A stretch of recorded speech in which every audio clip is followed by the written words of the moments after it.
ख्वाहिशें मेरे अरमान, मेरा बस यही सपना, जिंदगी में हर कोई समझे हम सफर मुझे अपना, अपना बस अपना।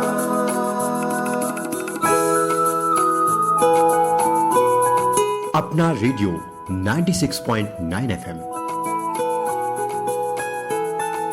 अपना बस अपना।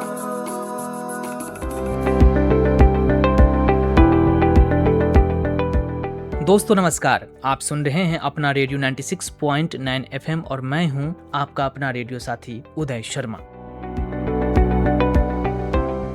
श्रोताओं, आज हम चर्चा करेंगे एक ऐसे ऊर्जा स्रोत की जो स्वच्छ है, अक्षय है और हमारे भविष्य को सुरक्षित बनाने की क्षमता रखता है। जी हाँ दोस्तों, आज हम पवन ऊर्जा यानी वर्तमान समय की एक उम्मीद के बारे में बात करेंगे। अब दोस्तों आप पूछेंगे कि आखिर आज हम पवन ऊर्जा की बात क्यों कर रहे हैं? तो दोस्तों बात यह है कि आज है विश्व पवन ऊर्जा दिवस यानी वर्ल्ड विंड डे, और आज के इस विशेष दिवस पर हम लाए हैं विशेष कार्यक्रम पवन ऊर्जा और सतत विकास। आइए सुनते हैं ये कार्यक्रम। दोस्तों आज पूरी दुनिया जलवायु परिवर्तन, प्रदूषण और ऊर्जा संकट जैसी चुनौतियों का सामना कर रही है।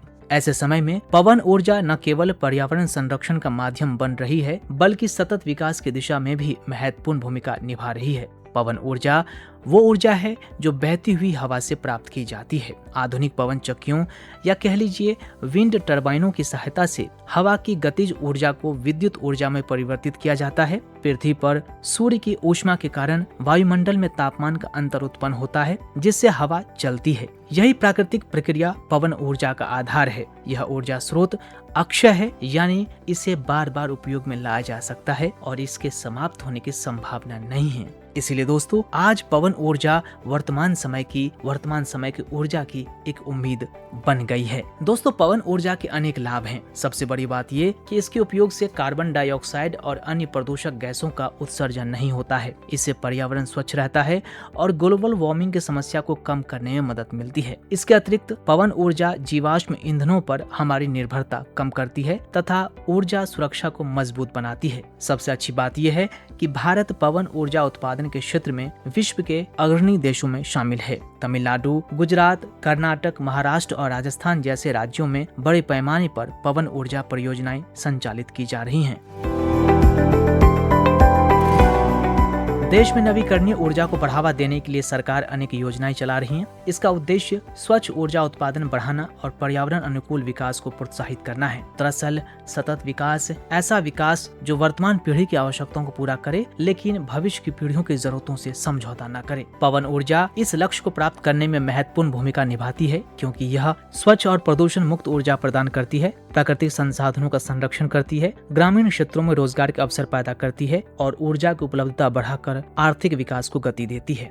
जलवायु परिवर्तन के प्रभावों को कम करने में सहायता करती है और इसी उद्देश्य से दोस्तों इसके विशेषताओं और खासियत को देखकर हर साल 15 जून को विश्व पवन ऊर्जा दिवस मनाया जाता है, जिसका उद्देश्य है पवन ऊर्जा के महत्व और संभावनाओं के बारे में जागरूकता फैलाना। इसका आयोजन विंड यूरोप और ग्लोबल विंड एनर्जी काउंसिल द्वारा किया जाता है ताकि यह दिखाया जा सके कि पवन ऊर्जा स्वच्छ बिजली उत्पादन में कैसे सहायक हो सकती है, जीवाश्म ईंधन पर निर्भरता को कम कर सकती है और टिकाऊ ऊर्जा संसाधनों को बढ़ावा दे सकती है। दोस्तों यह दिवस लोगों को जलवायु परिवर्तन से निपटने, ऊर्जा सुरक्षा में सुधार करने और नवीकरणीय ऊर्जा स्रोतों की ओर वैश्विक बदलाव में पवन ऊर्जा की भूमिका को समझने में भी मदद करता है। दोस्तों विश्व पवन दिवस, जिसे वैश्विक पवन दिवस के रूप में भी जाना जाता है, पवन ऊर्जा के प्रति जागरूकता फैलाने वाला एक अंतर्राष्ट्रीय दिवस है। यह बताता है कि पवन ऊर्जा को स्वच्छ और नवीकरणीय विद्युत स्रोत के रूप में कैसे उपयोग किया जा सकता है। यह दिवस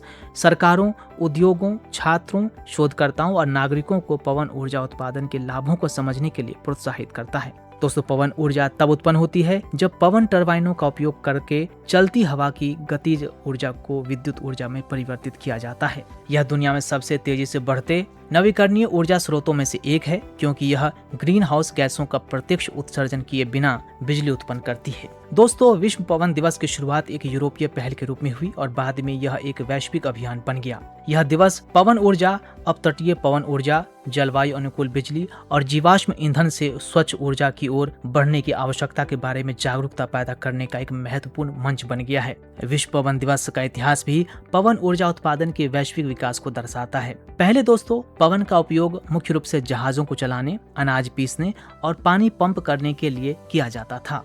आज पवन टरबाइनों का उपयोग बड़े पैमाने पर तटवर्ती और अपतटीय दोनों क्षेत्रों में बिजली उत्पादन के लिए किया जाता है।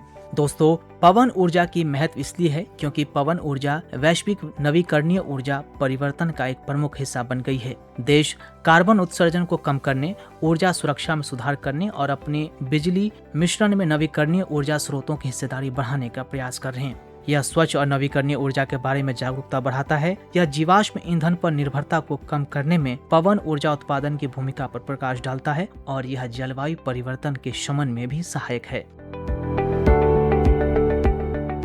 तो दोस्तों, अपना रेडियो 96.9 एफएम पर विश्व पवन दिवस पर हम खास बातचीत करेंगे जवाहरलाल नेहरू विश्वविद्यालय के प्रोफेसर पवन जोशी सर से, school of environmental sciences, JNU. तो आइए उनसे करते हैं बातचीत।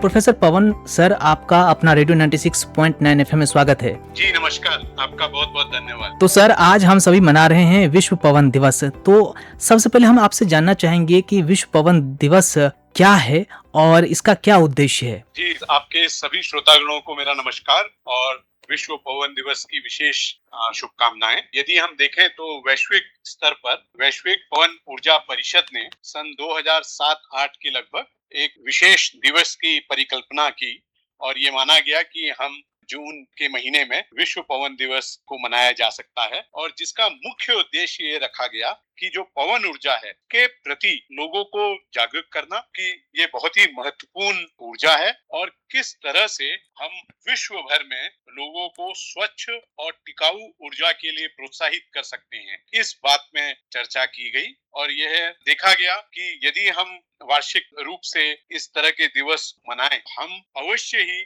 इस तरह की जागरूकता को बढ़ा सकते हैं और लोगों को प्रोत्साहित कर सकते हैं कि वह पवन ऊर्जा के तहत स्वच्छ और टिकाऊ ऊर्जा की ओर अग्रसर रहें।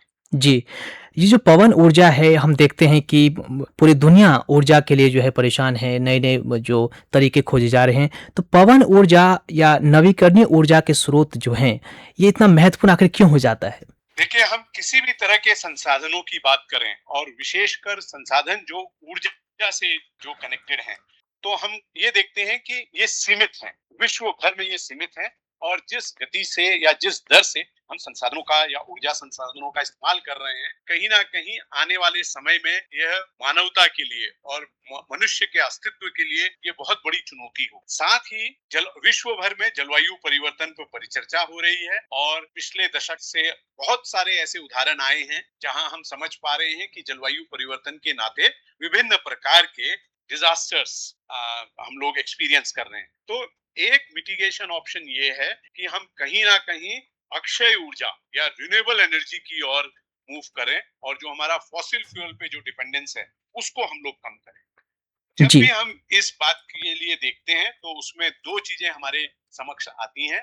एक आती है सौर ऊर्जा, सोलर एनर्जी, और दूसरी आती है विंड एनर्जी, पवन ऊर्जा। सौर ऊर्जा केवल दिन के वक्त लोगों के लिए उपलब्ध रहती है, जबकि पवन ऊर्जा लगभग 24 घंटे अवेलेबल रहती है। तो यह एक अक्षय ऊर्जा है जो असीमित है और असीमित ऊर्जा स्रोत है।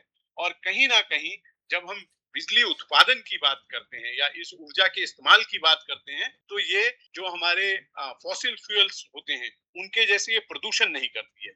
तो इस कारण से पवन ऊर्जा को बहुत महत्वपूर्ण माना गया है, एक रिन्यूएबल एनर्जी होने के नाते, असीमित स्रोत होने के नाते, और सबसे बड़ी बात यह है कि ये ग्रीन हाउस गैस इमिट नहीं करती है, प्रदूषण नहीं करती है। और क्लाइमेट चेंज से यदि हमने लड़ना है, यदि हमको उसको रोकना है, तो कहीं ना कहीं हमें पवन ऊर्जा की ओर देखना हो। तो सर, अगर हम अपने देश भारत की बात करें तो भारत में किस तरह से पवन ऊर्जा की वर्तमान स्थिति है और किस तरह से हम पवन ऊर्जा को एक बेहतर स्रोत बना सकते हैं?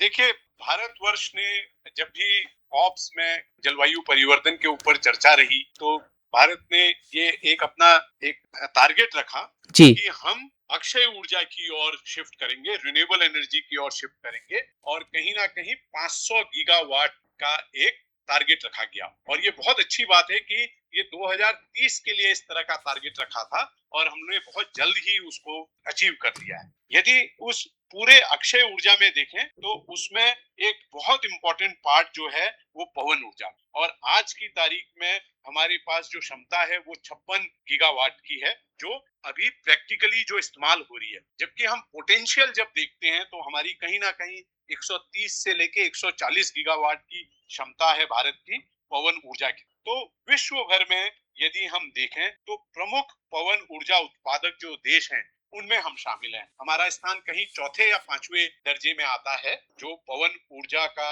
उत्पादन कर रहे हैं और पवन ऊर्जा का इस्तेमाल कर रहे हैं। तो ये हमारा विश्व के लिए कमिटमेंट था कि हम रिन्यूएबल एनर्जी की तरफ शिफ्ट करेंगे और उसमें पवन ऊर्जा एक बहुत इंपॉर्टेंट आयाम रहा। भारत वर्ष में ही देखें तो कुछ राज्य जैसे हैं, गुजरात है, तमिलनाडु है, कर्नाटका है, महाराष्ट्र है, ये प्रमुख राज्य है जहाँ पे पवन ऊर्जा का उत्पादन हो रहा है और इस्तेमाल हो रहा है। तो वैश्विक स्तर पर हमारा एक बहुत बढ़िया पायदान पे हम खड़े हैं, हमारे कमिटमेंट बहुत अच्छे हैं और हम उनके लिए अग्रसर कार्य कर। जी, तो सर हमें बताइए कि पवन ऊर्जा और सतत विकास इसके जो लक्ष्य हैं, इसके बीच में क्या अंतर है कि आखिर जो सतत विकास पाने के लिए पूरी पूरी दुनिया में बात हो रही है कि पवन ऊर्जा की तरफ आया जाए? देखिए, हमारे पास 17 जो सतत विकास के जो गोल्स जो हैं जिनको हम सस्टेनेबल डेवलपमेंट गोल्स हैं जी। की चर्चा रहती है और उसमें जो 7वां नंबर गोल है वो बात करता है कि सस्ती और स्वस्थ ऊर्जा को बढ़ावा देना,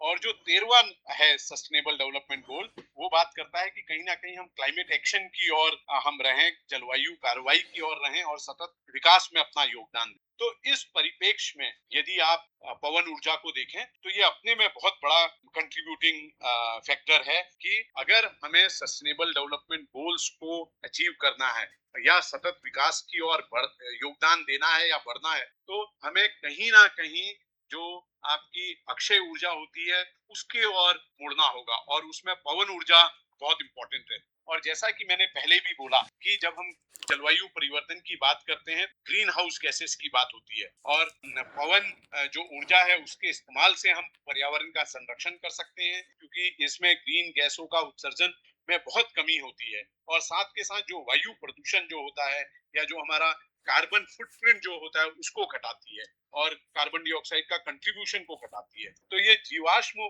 जो ईंधन होते हैं जिनको अक्सर डेवलपिंग कंट्रीज जो विकासशील देश हैं और भारत में भी जिसका बहुत इस्तेमाल होता है तो उसके ऊपर हमारी जिम्मेदारी से हम हट के हम अक्षय ऊर्जा की तरफ बढ़ते हैं। तो इस नाते हमारा जो पवन ऊर्जा है ये सतत विकास की ओर हमें बहुत दृढ़ बनाता है और कम प्रदूषण और दीर्घकालिक लागत में भी कमी लाता है और कहीं ना कहीं हमारी जो ईंधन की जो आवश्यकता है उसको पूर्ति करता है जी। और हमें एक अल्टरनेट देता है कि हम जीवाश्म ईंधन जो है फॉसिल फ्यूल जो है उससे परे हट सकें। जी, तो सर अभी भी दुनिया में ख़ासतौर पे भारत में भी जो पवन ऊर्जा है उसको लेकर के जो काम बहुत ही तेज़ी से हो रहा है, लेकिन अभी भी हर गाँव, हर क्षेत्र में पवन ऊर्जा के ज़रिए जो है, जो ईंधन है उसका इस्तेमाल नहीं हो पा रहा है। तो आप क्या-क्या चुनौतियाँ देख पा रहे हैं जिस वजह से अभी इसमें बाधा आ रही है? देखिए, पवन ऊर्जा जैसा कि मैंने कहा ये बहुत पर्यावरण संरक्षण के प्रति या जलवायु परिवर्तन से निपटने के लिए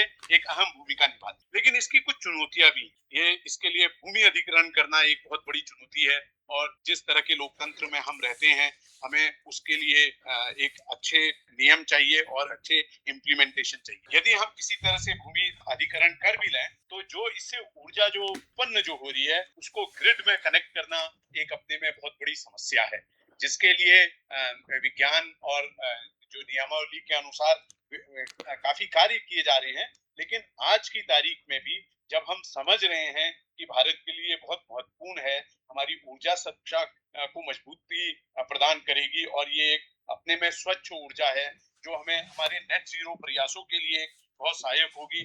तो जो प्रारंभिक जो इसमें निवेश की जो जरूरत है उसमें बहुत उच्च स्तर के निवेश चाहिए और इन कारणों के कारण हम लोग देखते हैं कि दूर दराज इलाकों में हम चाहते तो हैं जहाँ पे बिजली की जरूरत है वहाँ पे बिजली की उपलब्धता को बढ़ाया जाए और इसके साथ रोजगार और स्थानीय आर्थिकी को मजबूत किया जाए और उसको प्रोत्साहित किया जाए। लेकिन ये भी माना जाता है कि जो पवन ऊर्जा की जो उपलब्धता है ये एक अपने में अनियमित स्रोत है। तो इन चुनौतियों के कारण कहीं ना कहीं भारत जैसा देश अपने कमिटमेंट के बावजूद कहीं ना कहीं पाता है कि उधर बहुत सारे चैलेंजेस हैं, चुनौतियां हैं। लेकिन साथ ही मैं आपके श्रोतागण को ये भी बताना चाहूंगा कि जिस तरह की हमारी राष्ट्रीय स्तर पर नीतियां बन रही हैं या जिस तरह के विज्ञान कंट्रीब्यूट कर रहा है वो कहीं ना कहीं हमें इस और मजबूती से बढ़ा रहा है कि हम इन चुनौतियों को इनका सॉल्यूशन ढूंढ पाए और इनके अल्टरनेट ढूंढ के हम ये इंश्योर कर पाए कि पवन ऊर्जा जितने ज्यादा इलाके में हो, चाहे वो ग्रामीण हो चाहे दूर दराज के क्षेत्र हो, वहां पे एक स्ट्रॉन्ग वे में ये एस्टेब्लिश हो सके। वाकई दोस्तों, पवन ऊर्जा आज की मांग भी है और समय की जरूरत भी है और इसको हम बहुत अच्छे से उपयोग कर सकते हैं। बस जरूरत है कि हम पवन ऊर्जा की तरफ आगे आएं और पवन ऊर्जा के जरिए ईंधन का इस्तेमाल करें। पवन जोशी सर, अब हम आखिर में जानना चाहेंगे कि पवन ऊर्जा को लेकर जिस तरह से पूरी दुनिया में चर्चा हो रही है कि इसके जरिए हम सतत विकास को पा सकते हैं, तो पवन ऊर्जा और खास तौर पे अपने देश की बात करें तो कितनी संभावनाएं हैं, उस पर भी हमें जरा संक्षिप्त में बताइए। जी, पहली बात, सतत विकास के लिए ये अपने में एक बहुत बड़ा आधार है।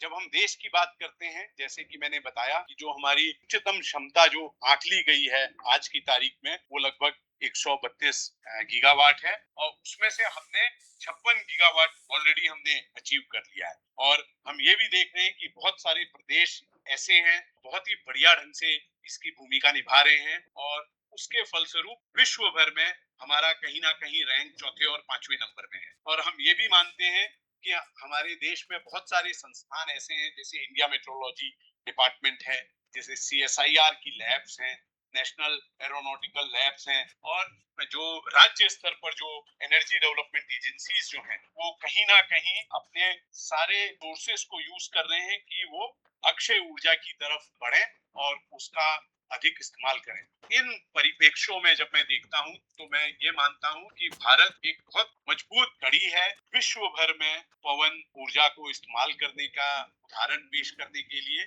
और उसके साथ साथ ही हमारे देशवासी हैं, चाहे वो शहर है, चाहे दूर दराज के इलाके हैं, चाहे ग्रामीण क्षेत्र हैं, उन सब में पवन ऊर्जा से उपजित जो बिजली जो होती है उसकी उपलब्धता को बढ़ाने जी, रोजगार के लिए और स्थायी आर्थिक विकास जो होगा उसके लिए भी ये अपने में बहुत ज्यादा स्ट्रॉन्ग फैक्टर माना जा रहा है।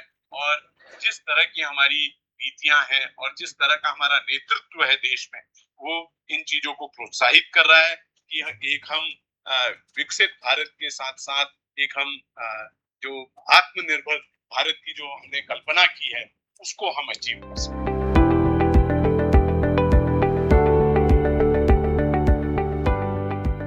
तो दोस्तों, आज हम इस विश्व पवन दिवस पर खास बातचीत कर रहे थे और सर वाकई अगर हम सभी पवन ऊर्जा की तरफ आगे बढ़ें तो वो दिन दूर नहीं जब ईंधन की जो कमी नहीं होगी और स्वच्छ और सतत विकास के लिए बहुत जरूरी है। तो प्रोफेसर पवन जोशी सर, आपने इस खास दिवस पर हमसे बातचीत की, इतनी महत्वपूर्ण जानकारियां दी, इसके लिए सर आपका बहुत बहुत धन्यवाद। जी, आपको और आपके सारे श्रोतागणों को बहुत बहुत धन्यवाद और पुनः सभी को वैश्विक पवन ऊर्जा दिवस की हार्दिक शुभकामनाएं। तो वाकई दोस्तों, आज के समय की जरूरत है कि हम सभी पवन ऊर्जा की ओर उन्मुख हों और पवन ऊर्जा के जरिए सतत विकास के रास्ते पर आगे बढ़ें। दोस्तों, अगर विश्व में पवन ऊर्जा की बात करें तो पिछले 2 दशकों में विश्व में पवन ऊर्जा का तेजी से विकास हुआ है। कई देश पवन ऊर्जा में निवेश कर रहे हैं क्योंकि यह स्वच्छ, अनुकूलनीय और लागत प्रभावी होती जा रही है। पवन उद्योग ने हाल ही में एक नया बेंचमार्क स्थापित किया है क्योंकि पिछले वर्ष स्थापना का आंकड़ा रिकॉर्ड 165 गीगावाट तक पहुंच गया, जो नई क्षमता के पिछले रिकॉर्ड वर्ष की तुलना में 40% अधिक है। अब विकसित और विकासशील अर्थव्यवस्थाओं में स्वच्छ ऊर्जा परिवर्तन के हिस्से के रूप में पवन ऊर्जा का उपयोग किया जा रहा है। Global wind energy council GWEC वैश्विक पवन ऊर्जा रुझानों, उद्योग विकास, नीतिगत विकास और बाजार अवसरों पर नजर रखने में महत्वपूर्ण भूमिका निभाती है। नवीनतम वैश्विक रुझानों के अनुसार पवन ऊर्जा विद्युत प्रणालियों का एक महत्वपूर्ण हिस्सा बनती जा रही है, क्योंकि देश विश्वसनीय नवीकरणीय ऊर्जा स्रोतों की तलाश कर रहे हैं। चीन, संयुक्त राज्य अमेरिका, जर्मनी, भारत, स्पेन और यूनाइटेड किंगडम जैसे देश वैश्विक पवन ऊर्जा उत्पादन में प्रमुख योगदान करता है। अपतटीय पवन ऊर्जा का उत्पादन भी बढ़ रहा है, विशेष रूप से यूरोप और एशिया के कुछ हिस्सों में, क्योंकि समुद्र आधारित पवन संसाधन अक्सर अधिक शक्तिशाली और स्थिर होते हैं। वहीं दोस्तों, अगर अपने देश भारत की बात करें पवन ऊर्जा के हिसाब से, तो भारत में पवन ऊर्जा देश के नवीकरणीय ऊर्जा क्षेत्र का एक प्रमुख हिस्सा है। भारत में पवन ऊर्जा की अपार संभावनाएं हैं, विशेषकर तटीय और पश्चिमी राज्यों में। पवन ऊर्जा उत्पादन करने वाले प्रमुख राज्यों में तमिलनाडु, गुजरात, कर्नाटक, महाराष्ट्र, राजस्थान और आंध्र प्रदेश शामिल है।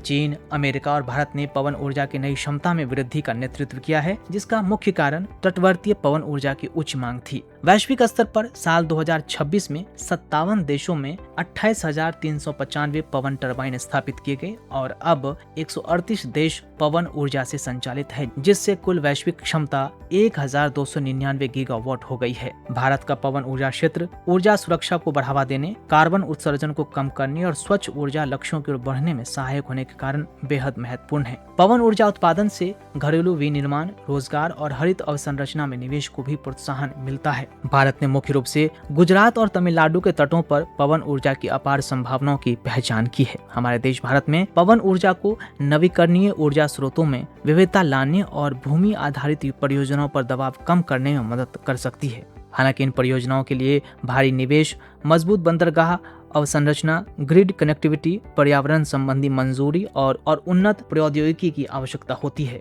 भारत में पवन ऊर्जा के लिए सरकारी पहलों ने पवन ऊर्जा उत्पादन और नवीकरणीय ऊर्जा क्षमता के विस्तार में मदद की है। नवीन और नवीकरणीय ऊर्जा मंत्रालय नीतियों, दिशा निर्देशों, बोली प्रक्रिया, विनिर्माण सहायता और अपतटीय पवन ऊर्जा नियोजन के माध्यम से पवन ऊर्जा को बढ़ावा देता है। लेकिन दोस्तों, पवन ऊर्जा उत्पादन में कई चुनौतियां भी हैं। प्रमुख चुनौतियों की बात करें तो पवन ऊर्जा की रुक रुक कर मिलने वाली प्रकृति, सीमित उपयुक्त स्थान, ग्रिड एकीकरण संबंधी समस्याएं, भूमि अधिग्रहण संबंधी चुनौतियां, उच्च प्रारंभिक निवेश, पारेषण अवसंरचना में कमियां, पर्यावरण और जैव विविधता संबंधी चिंताएं, अनुमोदन और परियोजना क्रियान्वयन में देरी और भंडारण और हाइब्रिड ऊर्जा प्रणालियों की आवश्यकता की वजह से ये चुनौतियां बताती हैं कि भारत में पवन ऊर्जा की अपार क्षमता होने के बावजूद इसका भौगोलिक प्रसार सीमित है। लेकिन दोस्तों, भारत के ऊर्जा मिश्रण में पवन ऊर्जा की हिस्सेदारी बढ़ाने के लिए बेहतर योजना, त्वरित अनुमोदन, मजबूत पारेषण अवसंरचना और अपतटीय पवन ऊर्जा में अधिक निवेश की आवश्यकता होती है। पवन, सौर और बैटरी भंडारण को संयोजित करने वाली हाइब्रिड परियोजनाएं भी बिजली की विश्वसनीयता में सुधार कर सकती हैं, क्योंकि दोस्तों हवा की गति हर समय समान नहीं रहती, जिसके कारण बिजली उत्पादन में उतार चढ़ाव आ सकता है। इसके अलावा पवन ऊर्जा संयंत्रों की स्थापना के लिए प्रारंभिक निवेश अपेक्षाकृत अधिक होता है, लेकिन आधुनिक तकनीकों, ऊर्जा भंडारण प्रणालियों और बेहतर योजना के माध्यम से इन चुनौतियों का सफलतापूर्वक समाधान किया जा रहा है। विश्व पवन दिवस हमें यह संदेश देता है कि स्वच्छ ऊर्जा केवल एक विकल्प नहीं है, बल्कि आवश्यकता बन चुकी है। यदि हम पर्यावरण संरक्षण, ऊर्जा सुरक्षा और सतत विकास के लक्ष्यों को प्राप्त करना चाहते हैं, तो पवन ऊर्जा जैसे अक्षय ऊर्जा स्रोतों को अपनाना होगा। हम सभी आम नागरिकों को भी ऊर्जा संरक्षण, स्वच्छ ऊर्जा के उपयोग और पर्यावरण के प्रति जागरूकता फैलाकर इस अभियान में महत्वपूर्ण योगदान दे सकते हैं। तो दोस्तों, आज विश्व पवन दिवस पर हम सबको संकल्प लेना चाहिए कि स्वच्छ और हरित ऊर्जा के उपयोग को बढ़ावा देंगे और आने वाली पीढ़ियों के लिए एक सुरक्षित और स्वच्छ पर्यावरण के निर्माण में अपना योगदान देंगे। और यह तभी हो सकता है जब हम पवन ऊर्जा और सतत विकास का रास्ता अपनाएंगे। तो दोस्तों, हमें उम्मीद है कि आने वाले दिनों में हम सभी पवन ऊर्जा को लेकर आगे बढ़ेंगे और सतत विकास निरंतर जारी रखेंगे। इसी संदेश के साथ अब मुझे यानी अपने रेडियो साथी उदय शर्मा को दीजिए अनुमति। नमस्कार, सुनते रहिए अपना रेडियो 96.9 FM।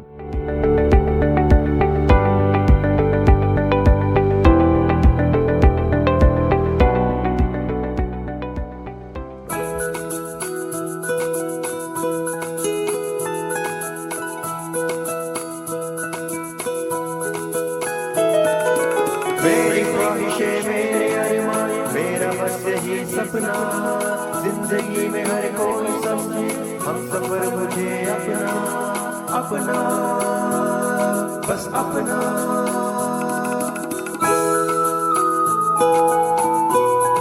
अपना रेडियो 96.9 FM। अपना, बस अपना।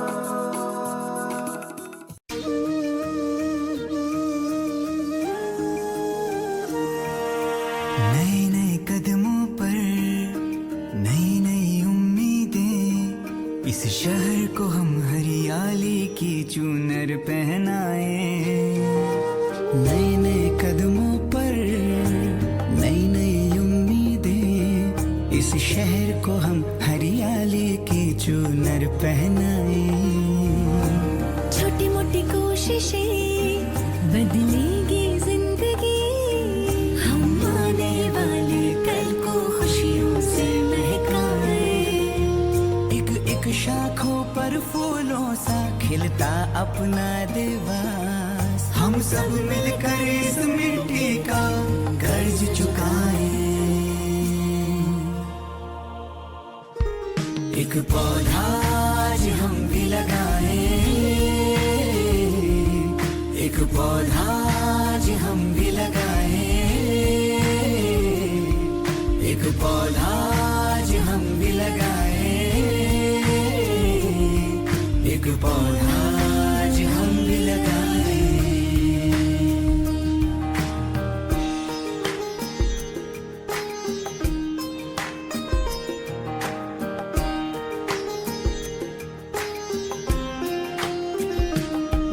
देवास रहा है धरोहर, इतिहास ने इसको माना। सपनों का शहर अपना देवास, हरियाली इसका गहना। देवास रहा है धरोहर, इतिहास ने इसको माना। सपनों का शहर अपना देवास, हरियाली इसका गहना।